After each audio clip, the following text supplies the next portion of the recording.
active shooter situation.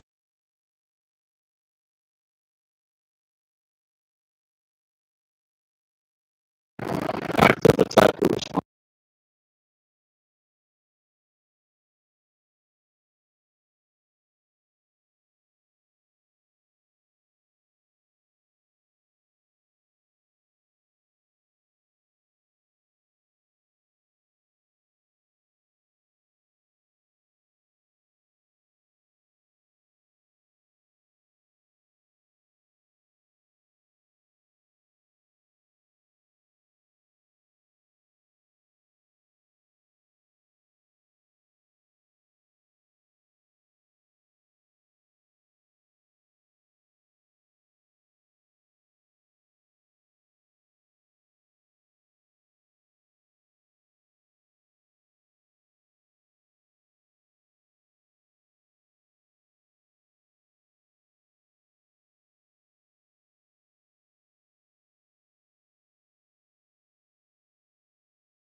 attacker response training, active shooter preparedness. The profile of an active shooter. An active shooter is an individual that is actively engaged in killing or attempting to kill people in a confined or populated area. In most cases, active attackers use firearms, and there is no pattern or method to their selection of victims. Because active shooter situations are often over within 10 to 15 minutes, and at times before law enforcement arrives on the scene, individuals must be prepared mentally to deal with an active shooter event. There are three psychological stages that a person goes through in a disaster event: denial, deliberation, and decisive moments. Denial. This is when you refuse to believe what is happening, even if you are experiencing it firsthand. The normalcy bias is a belief that people hold when considering the possibility of a disaster. It causes people to underestimate both the likelihood of a disaster and its possible effects because people believe that things will always function the way things normally have functioned. Liberation is when you start thinking about how you need to respond to the situation and begin to make your plan of action. Decisive moment is when you act on your plan and put it into motion. Research has shown that the quicker that you move through these three stages, the quicker you can respond. For most, it's possible to skip the denial phase. However, some cannot get past it. Those that are not able to move through denial may experience a feeling of being unable to move and may become unresponsive to what is going on around them. Have you ever asked yourself, what would I do if I found myself in an active shooter situation? Having a plan can mean the difference between life and death. From the moment you are alerted of an active attack, what you do from that point on can determine your survival. Active shooter situations are unpredictable and they evolve quickly. Be aware of your environment and any possible dangers. Take note of the exits in any facility or business that you visit.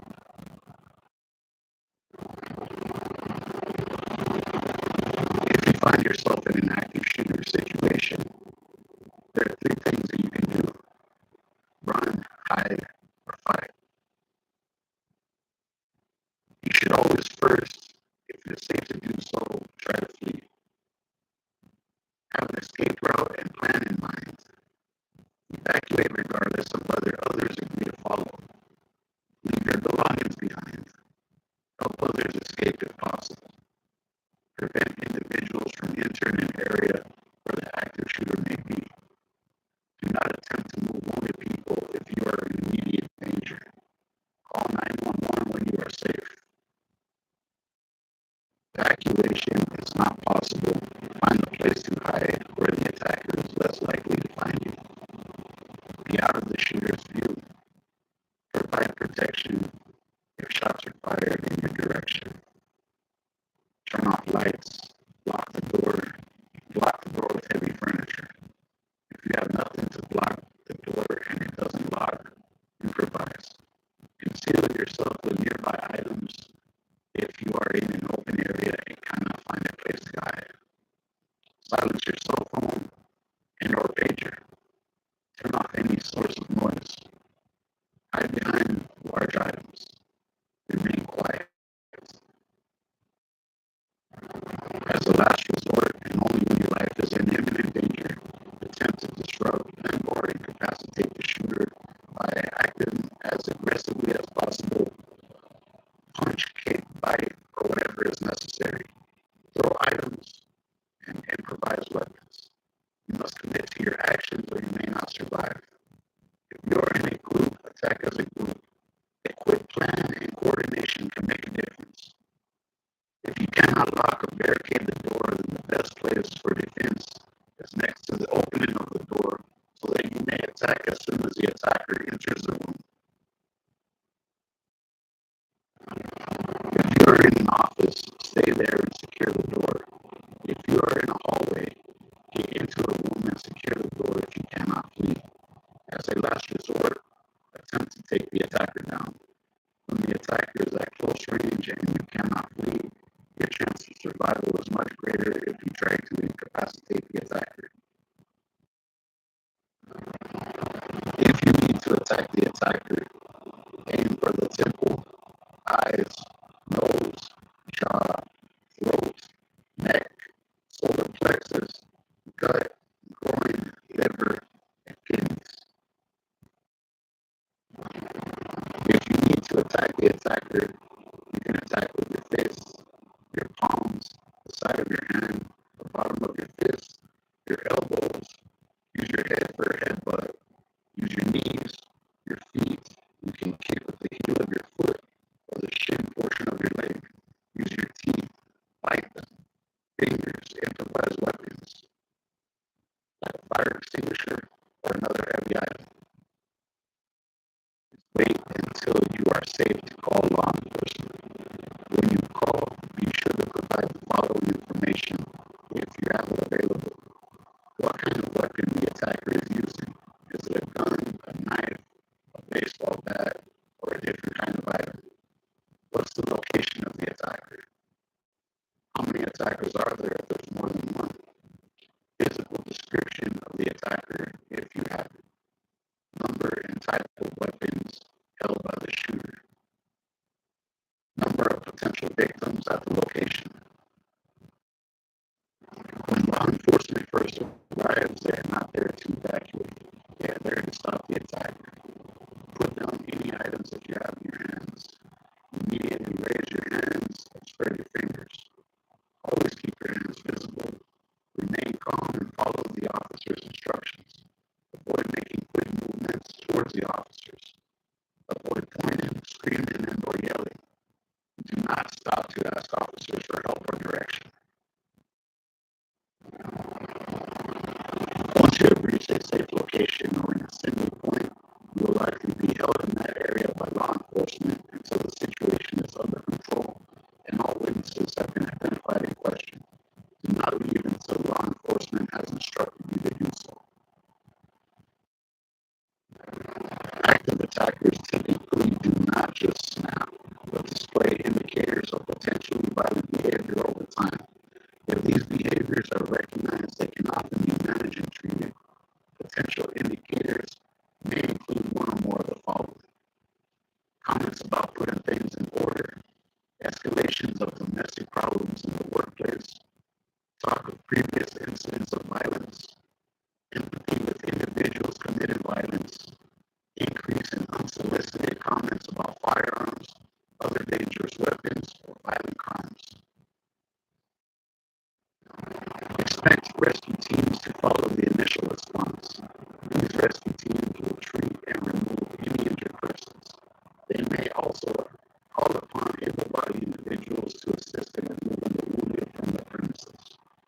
Response time for a disaster such as this can be anywhere up to approximately 15 minutes.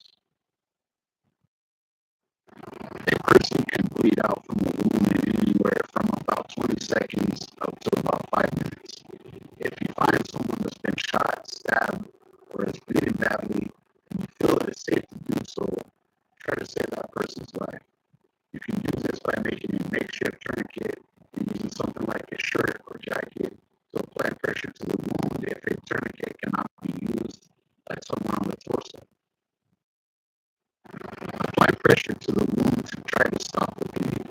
If the bleeding does not stop, apply a tourniquet 2 to 3 inches above the wound and follow the tourniquet's instructions for use. Add a second tourniquet above the first one if bleeding persists.